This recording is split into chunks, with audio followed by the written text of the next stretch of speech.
আমার উদ্দেশ্য ছিল কি আমি তাকওয়া অর্জন করতে চাই। শুধু জুব্বা আমার মতো গায়ে দিয়ে, পাগড়ি মাথায় দিয়ে, টুপি মাথায় দিয়ে, তসবিহ হাতে নিয়ে কিছু খেয়াল নেই, না, এর নাম তাকওয়া না। তাকওয়ার প্রথম ব্যাখ্যা হচ্ছে যোগ্যতা সম্পন্ন হওয়া। 2 নম্বরে আল্লাহর নিষিদ্ধ কাজগুলো ঘৃণা করে ছেড়ে দেওয়ার নাম তাকওয়া। কথা বোঝা গেছে? এই যে বরিশালে যারা পরকীয়া প্রেম করেন, এটা নিষিদ্ধ কাজ না? যারা করেন আজকে থেকেই ঘৃণা করে ছেড়ে দেবেন। কারা কারা ছেড়ে দেবেন হাত তোলেন তো।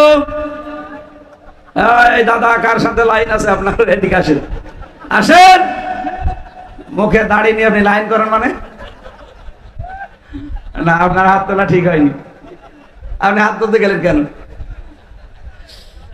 যারা পরকীয়া প্রেমে আছেন, নারী হোক আর পুরুষ হোক, আজ প্রতিদিন সারা বাংলাদেশে আমার মনে হয় 150 থেকে 200 2-3টা ছেলে মেয়ে রেখে আল্লাহর রাস্তায় চলে যাচ্ছে। না, এটা বন্ধ করা লাগবে। এটা মহামারী আকার ধারণ করেছে বাংলাদেশে। আল্লাহর নিষিদ্ধ কাজ না এটা। নিজের জায়েজ স্ত্রী বাদ দিয়ে অন্যের সাথে যারা লাইন করেন, 3টা ক্ষতি হবে আপনার। অনেকে প্রতিবেশীর স্ত্রীর সাথে লাইন লাগিয়েছে, অনেকে ভাবির সাথে কাজ চালাচ্ছে। নাকি বরিশালে এসব চলে না? 1 নম্বরে আপনার চেহারার উজ্জ্বলতা আল্লাহ দিন দিন নষ্ট করে দেবে, যতই ফেয়ার এন্ড লাভলি আর ফ্রেশ ওয়াশ দেন।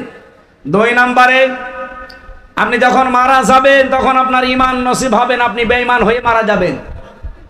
3 নম্বরে কিয়ামতের দিন কোনো বিচার আপনার জন্য নেই। যারা পরকীয়া প্রেমে আসক্ত, যদি এখনই তাওবা না করেন, বিনা বিচারে বিনা হিসাবে আপনি জাহান্নামে।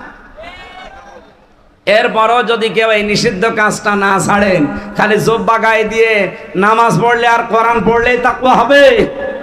আল্লাহর নিষিদ্ধ যত কাজ আছে শুধু ছেড়ে দেওয়ার নাম হচ্ছে খৌফ, আর ঘৃণা করে ছেড়ে দেওয়ার নাম হচ্ছে তাকওয়া। আল্লাহ বলেন, ইমানদারেরা তাকওয়া অর্জন করো। আমি বাংলাদেশ জামাত ইসলামী, ইসলামী ছাত্র শিবির, ইসলামী ছাত্রী সংস্থার নাম ধরে বলেছি, অনেকের মন খারাপ না। আমি এমনি বলি না, আমি নিজে পরীক্ষিত, এই জন্য বলেছি। আমার ছেলে নেই, 3টা মেয়ে দিয়েছে। আমি নির্দ্বিধায় চোখ বন্ধ করে ইসলামী ছাত্রী সংস্থার কাছে দিয়ে দেব। আল্লাহর কসম, কোনদিন আমার 3টা মেয়ে আমাকে বৃদ্ধাশ্রমে রেখে আসবে না, আমাকে গালি দেবে না। এই কথা বলেন না কেন? কত মানুষের ছেলে মেয়েদের দেখছি।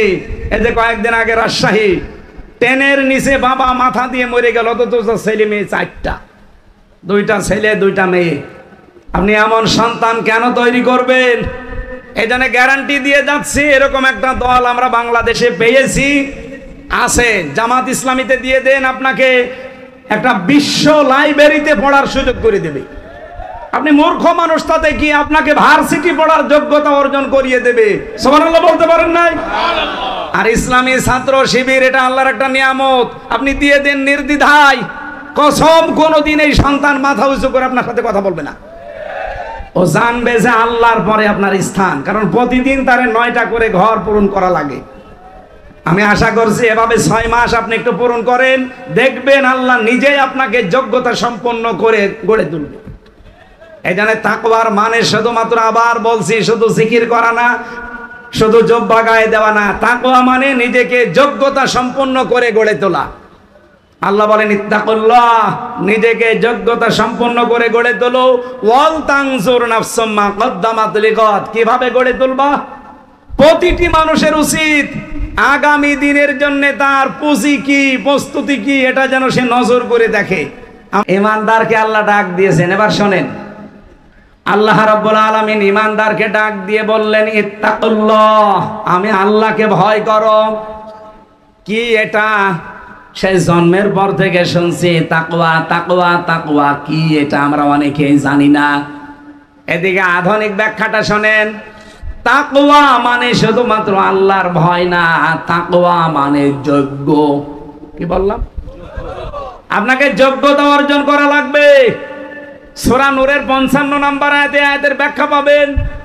আল্লাহ বলেন, ওয়া'আদাল্লাহুল্লাযীনা আমানু মিনকুম ওয়া আমিলুস সালিহাত লা ইস্তাখলিফান্নাহুম ফিল আরদ কামা ইস্তাখলাফাল্লাযীনা মিন ক্বাবলিহিম। আমি আল্লাহ তোমাদের ভেতরে তাদের সাথে ওয়াদা করেছি যে আমি জমিনের শাসন ক্ষমতা দেব যারা দুইটা কাজ করবে। এক নম্বরে যারা ঈমান আনবে, দুই নম্বরে যারা আমলে সালেহ করবে। এই তাকওয়ার অর্থ আর সালেহ শব্দের অর্থ একই। তাকওয়ার অর্থ যোগ্য, সালেহ শব্দের অর্থ যোগ্য। সুতরাং ঈমান আনার পাশাপাশি আমাদেরকে যোগ্যতা অর্জন করা লাগবে।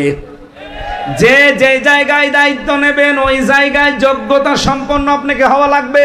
আরে বাংলাদেশে এইটারই অভাব। এই কথা বলছে না কেন?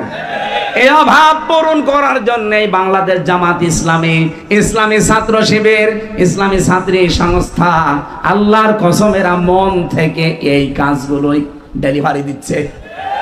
আপনার সন্তানকে ছেলে হোক মেয়ে হোক, আপনার নিজেকে হোক, গড়ে তুলবে একেবারে নিজ থেকে যোগ্যতা সম্পন্ন করে। প্রতিদিন 9টা করে পয়েন্ট আপনাকে লেখা লাগবে। শুধু লিখে শেষ করে দেবেন না, 1 মাস পরে আপনার উপরে যারা আছে তাদের দেখানো লাগবে। আপনি নামাজ পড়েছেন একা একা না জামাতে, ওইটাও লেখা লাগবে, ওটা আবার দেখানো লাগবে, আবার সই করে নেওয়া লাগবে। এই কথা বলছে না কেন? যারা এগুলো জানে জিজ্ঞাসা করে দেখেন। আপনার ছেলেকেও ঠিক তাই, আপনার মেয়েকেও ঠিক তাই। এই 9টা বিষয় তারা প্রতিদিন আপনাকে আস্তে আস্তে 6 মাস যদি আপনি পূরণ করতে পারেন, আমি নিজে সাক্ষী দিচ্ছি, আল্লাহর কসম আপনাকে আল্লাহর যোগ্যতা সম্পন্ন করে গড়ে তুলবে। এটা আমরা চাই তাকওয়া মানে শুধু জুব্বা গায়ে দিয়ে, পাগড়ি মাথায় দিয়ে দুনিয়ার কোনো খেয়াল নেই না। আপনাকে যোগ্যতা সম্পন্ন হওয়া লাগবে।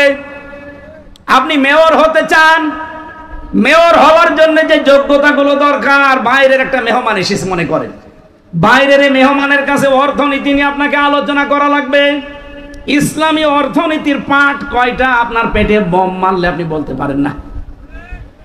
এখন যদি বলা হয় ইসলামী অর্থনীতির মূল যে পয়েন্টগুলো আছে বলেন দেখি আপনি, আল্লাহর কসম আমি জানি এদেশের বহু মানুষ জানেই না। ইসলামী ব্যাংকে যে নিয়ম নীতিগুলো চলে, এদিকে তাকান, মোশারাকা, মুদারাবা, মুরাবাহা, বায়ে সালাম, বায়ে ইস্তেসনা, বায়ে মুআজ্জাল, ওয়াহেদা, ইসলামী ব্যাংকের যারা আছে এরকম 28টা নিয়ম আমি পেয়েছি। আমি তার অর্থনীতির ছাত্র না, আমি পড়েছি। এই নিয়ম নীতিগুলো যদি ইসলামী ব্যাংক শুধু না, বাংলাদেশে সোনালী ব্যাংক আছে, লোপালী ব্যাংক আছে, অগ্রণী ব্যাংক আছে, চৈতালি ব্যাংক আছে, চৈতালি আছে, চৈতালি নেই, চৈতালি হয়ে যাবে। এইরকম যত ব্যাংক আছে সব ব্যাংকগুলো যদি ইসলামী ব্যাংকের আদলে চলতো, ইসলামী অর্থনীতি কায়েম হবে বাংলাদেশে তখন, যখন যাকাত ভিত্তিক অর্থনীতি কায়েম করা হবে।